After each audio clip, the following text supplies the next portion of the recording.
In today's video, I'm going to teach you how to access and identify your Turbotax history files. Whether you're looking for past returns or simply want to keep your records up to date, knowing how to navigate this process can save you a lot of time and hassle. Let's dive right in and make this as simple as possible.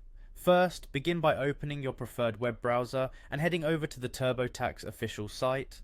It's crucial to ensure that you're on the legitimate website to protect your sensitive data. Once you're on the homepage, the first thing you'll need to do is locate the Sign In button.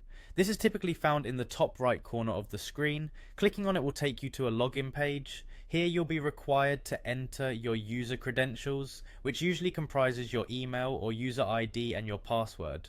Once you have successfully logged in, you'll be directed to your Turbotax homepage. Now that you're in your account, look for the Documents tab. It's your gateway to accessing your file history.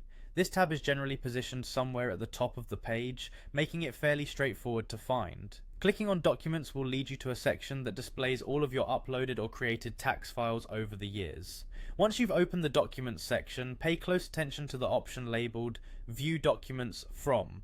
This functionality is key to filtering your documents by year or other criteria, which makes navigating through numerous files much more manageable. By clicking on this option, you'll be presented with a list of years or tax periods. After accessing your document view options, the next step is essential. Select a specific date. The Select a Date feature is beneficial because it allows you to narrow down the documents to a particular period you are interested in. By picking a specific year, you can easily retrieve the exact documents you need without sifting through a heap of unnecessary files. Once selected, your history files will be neatly sorted, and you can easily identify the ones you require.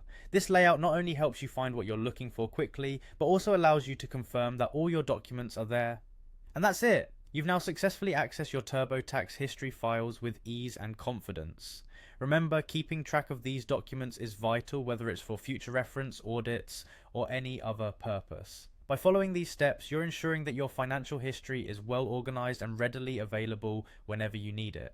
Thanks for joining me today, and I hope this step-by-step guide has been helpful for you. Feel free to like and subscribe for more insightful guides.